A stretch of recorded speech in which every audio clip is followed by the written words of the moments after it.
Welcome to the Judgment Free Zone. You've downloaded the Alcohol-Free Marriage Podcast, episode 49 for April 17th, 2023. Now adjust the volume control so that the sound can be heard in all parts of the room.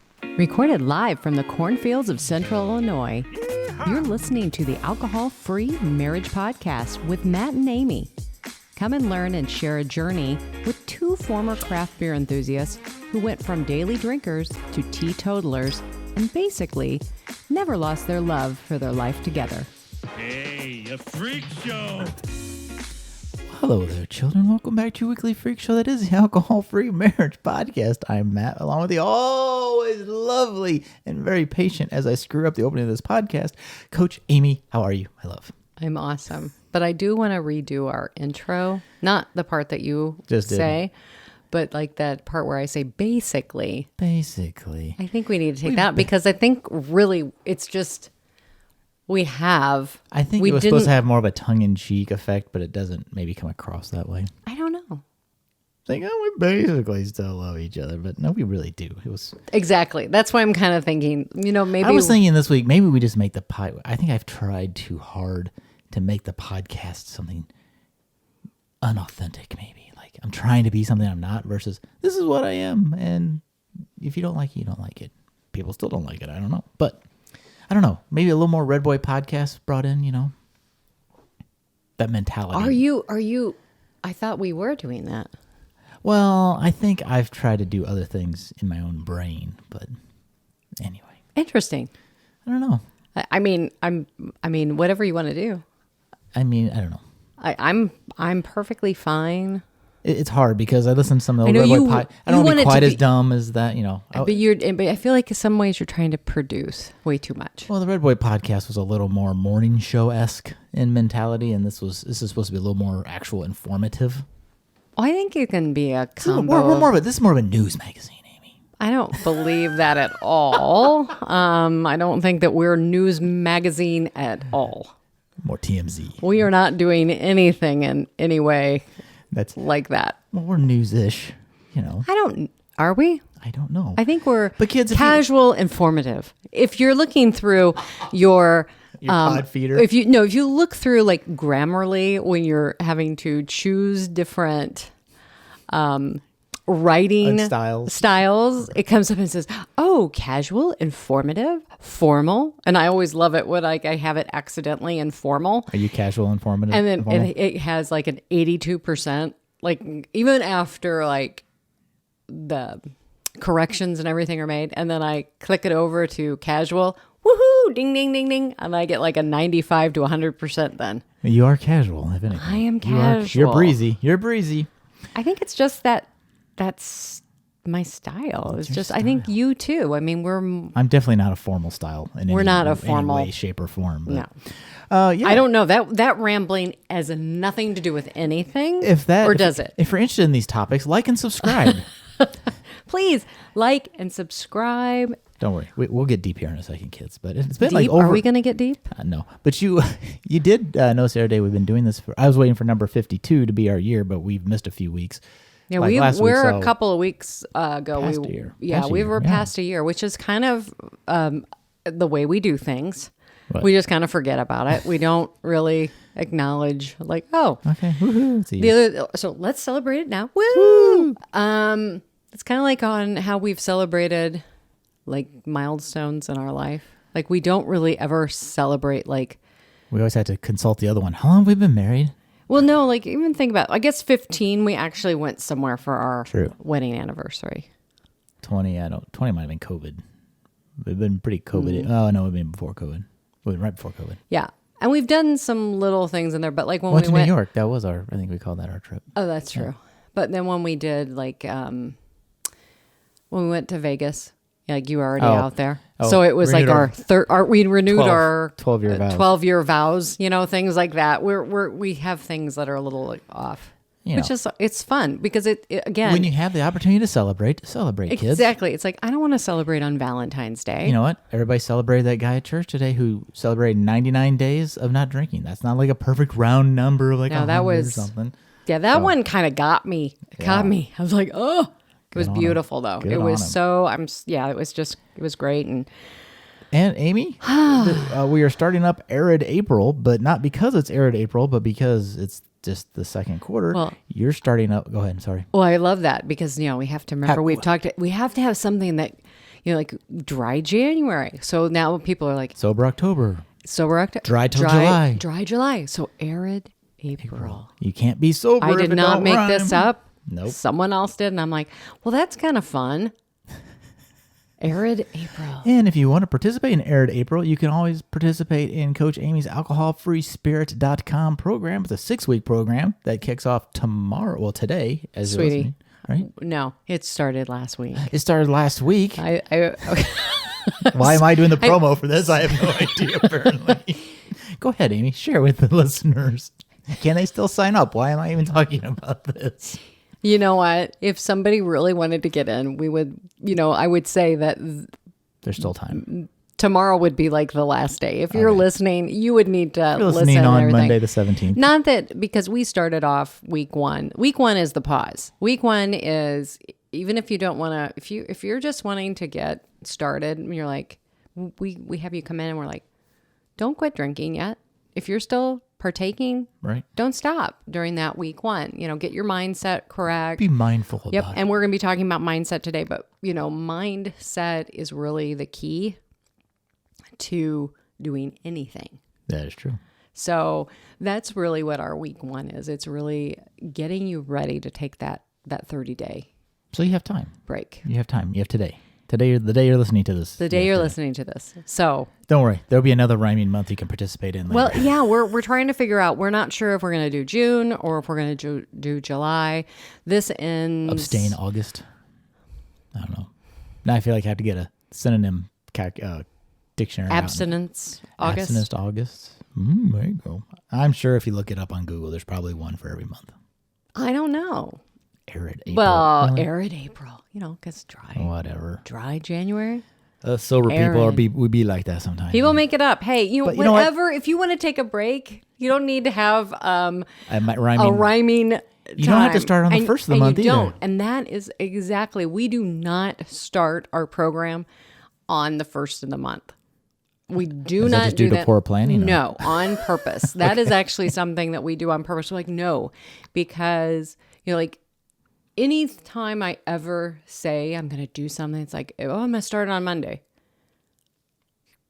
It never works for me. I always have to start like on a random Wednesday. You And just decide to start. Doesn't and matter. I think exactly. You just want to start. Right. Whatever day. It doesn't have to be at the beginning of the month. It can be in the middle of the month. It can be at the end of the month. It can be. It's just Yes. starting. And you know what? You can read anytime you want our Exactly. guide, our alcohol, 5 o'clock summer alcohol free edition at joinoursite.com. You rename it? No, I shortened it now. To what? Our guide to 7 tips? I'm just calling it now. I'm just calling it. Let me see. Because you couldn't remember alcohol. No, it's just too dang long, guys. It's 7 tips. But here, we call it, the title on the little booklet is 5 o'clock somewhere AF. Okay, alcohol free edition. No, I'm not calling it. I've knocked off AF. the edition. AF, baby. AF. And please, it does not mean as blank. Doesn't mean AF, it means AF. It means alcohol free. And I'm Exactly. just like 5 o'clock somewhere AF guide. There you go. And speaking of AF, Isn't that much easier? I guess I just got the other one down. It took me a year, so don't go changing too much. I'm trying to simplify it, but really it's just, there's some great tips, 7 tips to get you started, things that we did that really, really did work. Right. Okay. Well, speaking of things that worked, we had Easter brunch. Amy's like, do you want to talk about Easter brunch? I'm like, no, just the fact that we didn't drink. Actually, nobody at our table drank this year for different reasons. Well, yeah. But yeah, we had no. Anybody What did I have? can. I had coffee in a paper cup because they're out of real cups. Yeah, by 9:30 they were already out of all of their cups, which I don't know. I don't know about that. I don't I don't know care. about that. No, it was fine. didn't matter. No, But it I was had coffee and water. It was pretty good. Yeah. I mean, as far as brunches go, Brunches can be hard though because that's that I tell you, that's that I would like to. I would. mimosas and screwdrivers and Bloody Marys and all that crap. But those are really easy to do. Well, yeah, they're all easy to do. NA. I mean, I've done NA Bloody Marys all the time. Those are easy. But I'm just saying, I would like to choose different place the next time. That'd be fine. I'd be where your coffee comes in an actual cup. No, I don't know. I just That was part of our air in April. I think it was so. I mean, it was so crowded. Well, Easter brunches can be that way though. But there, Gotta maximize that. we were maximized. We were were maximized. so jammed in. But good bacon. Oh my god! I always judge a buffet by the bacon. Was so good. Not that crappy floppy bacon. But yeah, we had a really good time. I would have to say that I'm trying now, based on all the sugar, I'm having to try to, again, get myself back on track with sugar. Because once you open that, just Pandora's. open that door just a little bit. Woo! I'm all in. It's not unlike alcohol. It is not. a lot like Yes. alcohol. Yes. It affects the same dopamine receptors and The dopamine. that artificial dopamine spike. I'm like a dopamine junkie. Aren't we all though? Aren't we all? But Yeah. okay. Well, moving along. Okay, so let's move on. Oh, here we go. She's gonna read the notes. I did Letter not. B under let's, subtitle 2. Let's talk. And now, Matt, let's talk about your favorite thing that we did. We went to see Walker Hayes, the country singer. If you haven't heard of him, look him up. He was very good. Awesome live concert. So, and for those of you who don't know, Fancy Like. There you go. Yeah, the Fancy Like song, the Applebee song. The Applebee song. But Walker Hayes quit drinking probably 6 years ago. I think it was 7 or So he has a lot It's of- longer. It's been quite a while. I mean, he has songs that talk about drinking, but he does have a lot of songs that talk about not drinking. Like, well, he has AA, which I will put some photos on the screen. Yep. This is how, if you're watching the video on YouTube, that's how close we were to Walker. We were in the second row of the seats. We were down. We don't do the pit thing. We're too old for that. But it was a great show. It was There awesome. we are, just standing. Yes, 'cause so we got if there plenty early, if 'cause- you're listening, you cannot see this. You'll have to go to the, yeah, you have the to go to YouTubes. YouTubes. And then got the cozy that just says, "I'm just trying to stay out of AA," which is a line from one of his songs. Yeah. So it was a great time. Very Which happy is, that the it's very interesting to listen to people singing it who clearly have no clue really what that song is about, who are fans, yeah. But the venue had who are all drunk, like beyond, just like we used to be. the venue had NA beer. This was our first.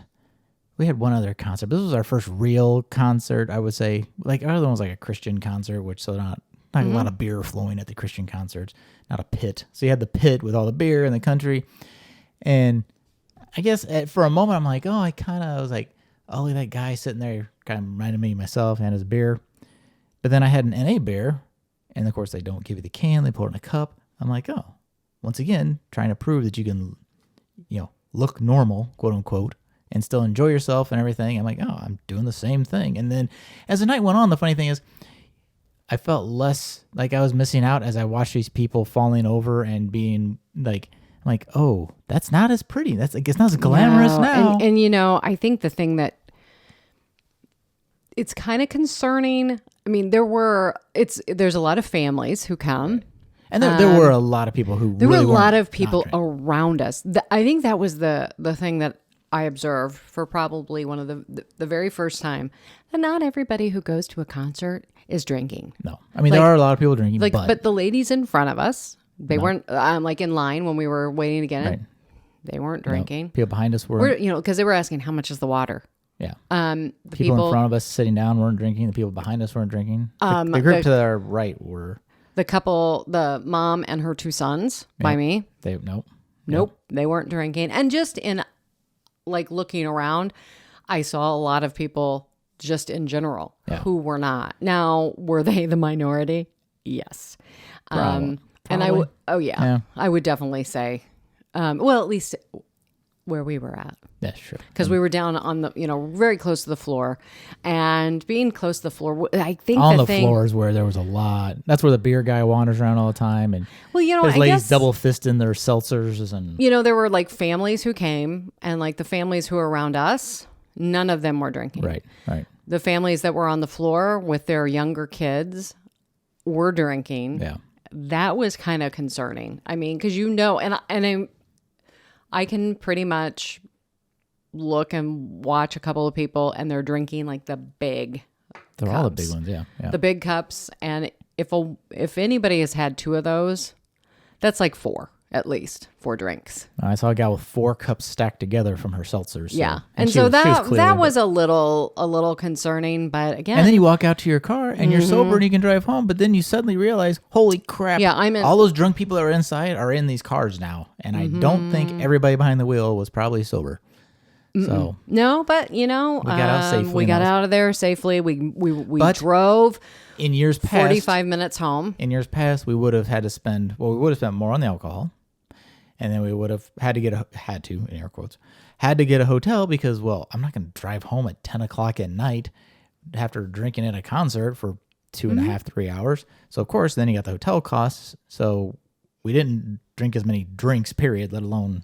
And then also like the next day. Think about it. Like we were up like a normal time. Right, I mean, we did sleep in a little bit because we it was got past home our at bedtime. It's 11 o'clock, when you're old. We were, yes, it was several hours past our bedtime. And but getting, we got up, we had an incredibly productive day. Yeah. But it really wasn't. I think that just having the NA beer option, and there was like 2 or 3. Yeah, I mean, it kind of depended where you went to the stations, like the different. I'm hopping up and down. I was excited because even if you go to most restaurants and if you go to the liquor store, NA beer isn't necessarily going to be cheaper than regular beer. It's still the same process, right? On average, it tends to be about the same, sometimes even more expensive, but it's all about the same price. There, the NA beer was cheaper. And of course, our son, the econ major, supply and demand, Dad. Yeah, I'm supply and demand. They know they can sell the alcohol version to a ton of people way more expensive because they really want it. The NA stuff is closer to like water. I'm like, good point. So it's like, I think I paid $6 for my first one. And it was like $9 for a regular beer. Oh, yeah. So good news. Check your local establishment, but maybe at a concert, maybe you'll have an NA beer cheaper. And speaking of NA drinks, Amy, what is your drink of the week? Do you want to do yours first? My drink that you found at Home Goods. That I found at Home Goods. Which really, kids, Home Goods, check their little food aisle. They have. Yeah, their little food aisle. Okay, I mean, we've gotten some different things a couple times. I haven't bought the, I want to buy that strawberry lemonade thing that they have. That little daiquiri one. But I'm holding back because of the sugar thing. Now this was like a 4-pack. 45 calories or 50 calories. What's it called? It's called Chateau Delish, and the company is Ish. ISH. Mm-hmm. So the flavor was sparkling Blanc de Blancs. La Blanc de Blanc. Yes, but very good. A little spendy. Even at Home Goods, it was $17 for a 4-pack. But if you figure 4 of those cans equals a bottle of wine, it's not. And the nice thing is, and you can open one at a time. I still like the cans over the bottles because of that. I still have, I think, 2 left. And I bought it a week. I mean, now I look in my refrigerator and I always wanted to have like this stocked, an assortment. But you couldn't buy it as fast as we drank it, pretty much. Correct. Yeah. It was like, oh, well. I can't have a collection. I drink it too fast. No, and it was like, so now it's like, oh, look at this. And now I go in there, I'm like, oh, I probably should drink this. Otherwise it's going to. I know, I need to drink this down and even it all out. Yeah, or it's going to start taste kind of, like when you had Pepsi. Yeah. Remember when we had Pepsi that went bad and our babysitter was like, yeah, you got to get rid of that. Oh, pro tip, kids. Well, and mine was at the concert. This is a BrewDog beer that I just had never gotten around to ordering. And I thought it was ironic because we were at the Walker Hayes concert, and this was Ghost Walker beer from BrewDog. That was good. Yeah, and it was $6, which is a great had price. A cool can. You'll see that in the on that picture. I don't know where you'll see it. Well, when you do if you're on YouTube and you're watching, YouTube, that's what I was going to think. Or go to brewdog.com and they have it. You'll show that. You'll do your little graphic. You're going to do a little producering. I don't think that's a word, but okay. But no, it was good, and it was. I mean, I had my beer and the can and the cozy, and no, it just made the whole experience just like it normally would have been. I just didn't have the alcohol, so quite enjoyable. It really was, and I guess the final thoughts on the concert. It just, I wanted to share about now who opened for him. Breland was a kid. Yeah, and then Ingrid? What's her name? Ingrid. I forget. I can't remember. Wasn't a huge fan. The kid though was awesome. He was so good, and he came out And he had so much, he was like high energy, which you would expect. But he came out and then he was like, this is my first time performing in an arena. And I'm so excited. I'm so excited. It was so cute. I'm like having the big mom moment going, I just want to go hug him and just say, Good job, buddy. You're so good. But so much fun. Yes. He just, and like, I don't know, when you see certain performers, you're just like, there's zero attitude with like they him. just truly enjoy. He what was they're doing. just having so much fun. It was just this pure. He was exuding joy. He was just being himself. And it made. I mean, everybody in there. Yeah. And there wasn't. He's the first opener. Yeah, which even harder. So you see. But everybody got into it. And, everybody, yeah. and so the crowd is small still. Yeah. But everybody was having. Yep. So much fun. And I will always have that memory. Oh, yeah. That memory forever. And then the dad in front of us who had the cowboy hat and he had his little girl, him and his wife and their little girl. And he put on those funny sunglasses. Hilarious. Yeah, just those things. Just some fun things. The things you remember that you wouldn't have remembered. You would have seen in the moment, but you wouldn't have remembered. Correct. Psst. You're listening to a Red Corn Studios production. Don't tell your mama. I don't know, that's the only bumper I had. I haven't. The old bumpers. These things fall off the systems and the reloads, and then I don't have them. But anyway, Amy, this week we're going to talk mindset. About my mindset. Well, not your mindset. Everyone's mindset. Everyone's mindset. And this is going to be in my blog this month. It's going to go out. You're a blogger. She's a tomorrow. blogger. If you don't subscribe to my newsletter. Today, if you're listening to this, Monday the 7th. Go out to joyontheotherside.com. And you can subscribe. You'll get our free guide with the 7 tips, and then you can get my newsletter. And I only send it out once a week.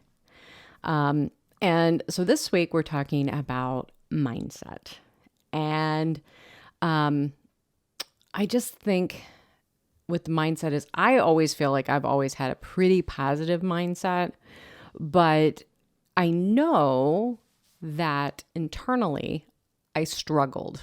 I mean, on the outside, everybody would see me as a very positive person. But internally, I got stuck in this cycle of negativity that I was holding on to internally. And mindset is more about internal, right? I mean, you can project anything you want, but it doesn't. Oh, yeah. Absolutely. Your mindset is more of your longevity of.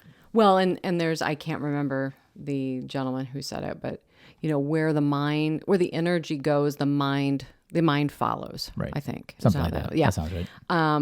Or where the energy goes, the mind flows. Or I don't know, the mind goes, the energy flows. I really should have looked that up before I said anything, but you understand. It's if you think you're going to have a negative time, like that concert, right. If we would have gone into it going, it's going to be horrible. Oh, woe is me. It's going to suck. I can't drink. I can't do this. But when you go into it with this, you know what? I am going to have a great time, or I'm going to at least go into whatever situation it is and experience it as an experience with curiosity, observing everything, right, and taking it all in. So one of the things that I have been working on, and as many of you know, I follow Brendan Burchard. And as well as Craig Rochelle, a lot of mindset, right. Craig Rochelle's whole thing is, we have these negative ruts that we've created in our brains, those negative neural pathways. And he calls them, to rebuild, you have to create truth trenches. And I absolutely love that. So you have to replace the negative with something that's a truth. Okay. And follow that. So, but for what I have been working on is really coming up with these mentalities, because I think a mindset, sometimes we think a positive mindset is something you put on for the day. I'm going to be positive. Yes, I'm going to do this. But what I really like about Brendan Burchard, and I've been really trying to kind of put my own spin on it, is that there's, let me count them. 1, 2, 3, 4. There's 5 different areas that I'm going to cover real quick. And the first one is the ownership mentality. And I think you and I were talking about that mentality piece, and it's more of, I can't remember how you put it. You said it was more something that you're I don't remember what you called it. You had such a good term. Oh, you should wrote it down. We should not have talked about it prior. But really, it's that ability that you are taking it on. Like it's like you're putting a coat on. And Ownership. You're really, well, and we're going to talk about the ownership mentality. And basically what that is you are in charge of your life. You get to choose if you're going to be a reactor or a responder to your life. And I think for a very long time, I was a reactor. Things were happening to me instead of me observing and looking at things and actually responding instead of having this reaction. Like somebody's doing something, I have the choice. I have the choice to respond to any situation. And we have all probably heard this from our moms. Well, how are you going to, you choose what you're going to do. Are you going to react or are you going to respond? Well, I think it plays a bit into that kind of the victim mentality of like, oh, everything happens to me. Yeah, woe like, is me. It's like take some ownership in your own, you're making decisions in your life that put you in certain ways. So it's like, oh, well, I don't have money for this. Well, did you do something that you shouldn't have spent your money on? Now that's why you are in that place. Or did you did you have a bad tax bill? Well, that's not, Or responding to something going, oh, I want to do that. Right. Well, what's my plan? How Right. am I going to get to that? Right. So, okay, well, I want to go on this vacation. Well, when do you want to go? I want to go in a couple of years. Okay, Right. well then, how much is it going to cost you? How much are you going to have to put away to get to Right. that? So that's a response. That's not a reaction of, oh, all these people, they got to go and do all this stuff. Oh, I wish I could do it. Well, take that and turn it around. Go, okay, well, I am going to do that. Right. How am I going to do it? And Right. it's really also taking on the ownership of your thoughts and your feelings. And far too often we have all of these negative thoughts that are going on in our head. And we can capture those thoughts and say, wait a minute, that's not true. I can have different thoughts. I can have different feelings. I mean, I start my day every morning before I get out of the bed. I say, I'm going to have a great day. And you high five yourself. You really do that. I high five myself in that mirror, people. Well, Mel Robbins, high five habit. And the Changed my life. ownership comes down to like, if you're going to ruminate over, something's wrong or something's a problem or whatever. It's like, all right, is thinking about that over and over and over going to change that? Like because I can get stuck in those ruts too. It's like, this is a problem. Okay. I either need to sit here and use this time to come up with a solution, if there is one at the moment, or if there's nothing I can do about this right now, and it's something that's going to have to work itself up over time, or like I have a plan, I'm going to work the plan, so I can't do anything about it right now. Move on. Yeah. Like, you have to figure out how to let it go. And a great way to do that is you can take that little bit of a distraction and call it either a distraction list or something like that and write it down. So if you're having like this negative thought, but it's causing you, that rumination and you're wanting to get things done, go, you know what? All right, I can't think about that right now. I can't deal with that right now. Write it down and come back to it later. And just that simple act of writing down. If you have a significant other, talk to the significant other. I mean, like, because I hate to admit it, but even as recently as this year, like we've even gotten better about talking about certain things, and it's like, oh, we spend a little bit of time talking about these things instead of just constantly burying our head in the sand about it. Wow, it actually gets a little easier, and it's like, oh, we all feel better now, right? Mm-hmm. So sometimes, exactly. Yeah. All right, so talk to me about aliveness. Is that even aliveness? I don't know what it was. Aliveness. Aliveness mentality. Creating this aliveness in your life. And this comes down to my questions. These are my questions that I ask myself. And your husband and your kids. Every day. I drive me crazy. If you, to create aliveness for what you want in your life. And, like, I am, if you don't understand this, ADHD. I mean, I've never been formally diagnosed, but I'm pretty sure that I am. But having these questions on Post-its around the house really does help me. In my desk area, I have them in my mirror, And basically, And these also, sorry to interrupt, these also tie in. If you read the Atomic Habits book, these are sort of atomic habits. they are they are. Yeah. They're from James Clear. Oh, there you go. And these are questions that I got probably from Brendan Burchard, from Craig Rochelle. Look at me, I read a book. All of these people, yes, and James Clear, that book is great. So you have to ask yourself, who do I wish to become? And are my habits supporting this? And when you ask these, it really kind of stops you. Yeah. It stops you. It's like, oh, wow, sitting here scrolling on my phone is not getting me to where I want to be. So sitting down and really mapping everything out, planning out what you want, but there are going to be times that you're doing things and then all of a sudden you get distracted. Maybe you're working on your emails and then the next thing you know, you have drifted off. Yep. And you're watching a YouTube video for some reason, or because you followed something, a click on and then you have to just go back to those questions. Who do I wish to become? And how is this habit supporting me? Or is this habit, is Yes, doing this even? is what I'm doing right now, Yeah. is this helping me get to where I want? Well, Even if it's just in the short term for today. Well, like, when you're first quitting alcohol, well, I'm sitting in my chair just watching TV. Well, now I want to drink. Well, the problem is you're stuck in that old habit. Is doing this supporting that? No. All right, well, do something different. Get Exactly. up. Set a timer. Go do something for 5 minutes, and that'll be enough to break your mindset. Yep. And then along with that, you have to really know, what your purpose is. Now, you need a North Star. Have a purpose, And it doesn't have to be like, I want to be a Nobel Prize winner. It's like, it can be as simple as, I want to lose 1 pound this week. Whatever. I mean, something. Yeah. No, it can be whatever. Or just remind yourself. I just want to be a happy person this week. Mm-hmm. And so, are you living in alignment with what you want for your life? And then you have to start moving forward with passion, because when we have passion about something, our interests and our activities, so maybe you're in a job that you're not happy with. Where in your life do you have passion for something? Somebody, it might be that they have this passion for podcasting, or they have a passion for art. Maybe it's for reading. It can be so many different things, but allow yourself to have time in those pursuits. That's going to put you in alignment with who you want to be. Yep. It's going to make you it's going to improve probably what you're doing, even in the things that you don't like. And drinking beer, as much as people like to say is a hobby, is not a good hobby. That's so true. And then the next one is this faith over fear mentality. And my word for the year is faith.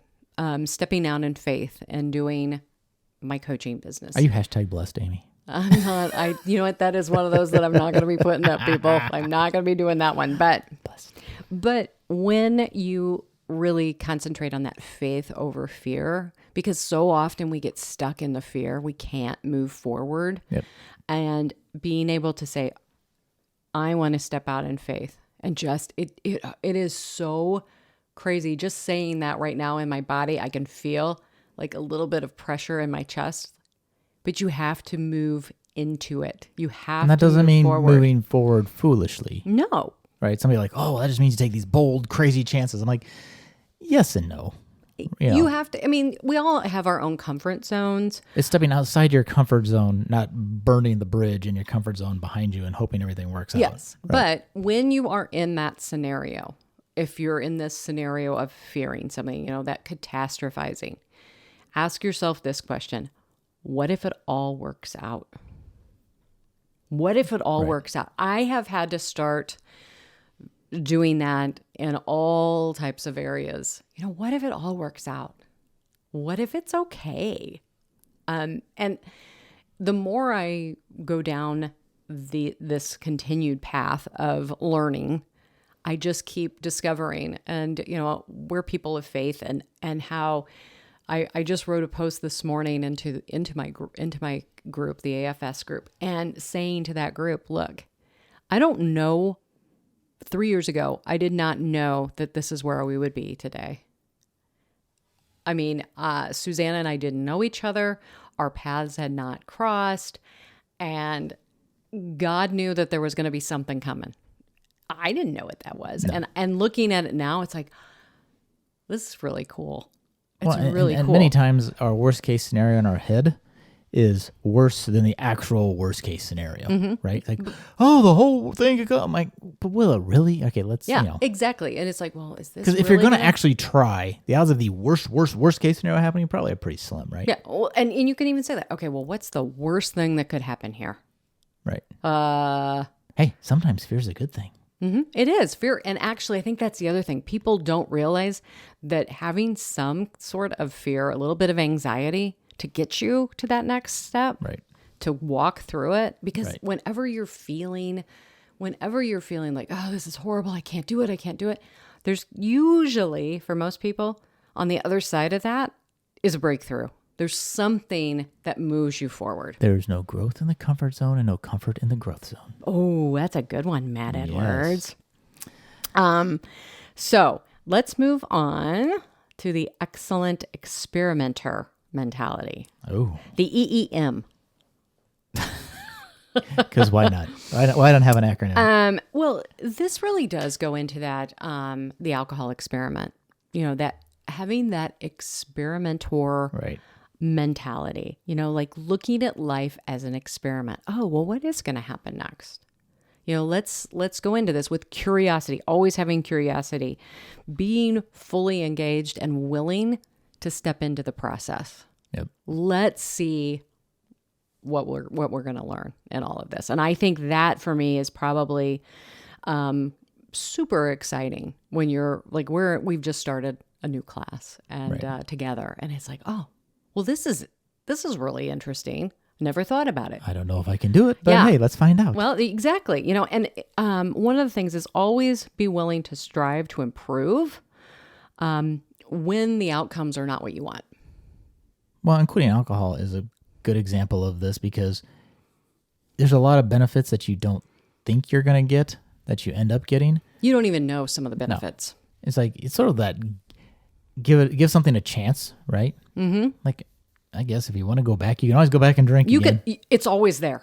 Yeah. It's not going anywhere. Yeah. So you have nothing to really lose, right? So give it a try. Yeah, And you may find like unexpected things. Yeah. And along with that, with the alcohol piece, or anything that you're wanting to quit. If you're wanting to quit sugar, don't beat yourself up.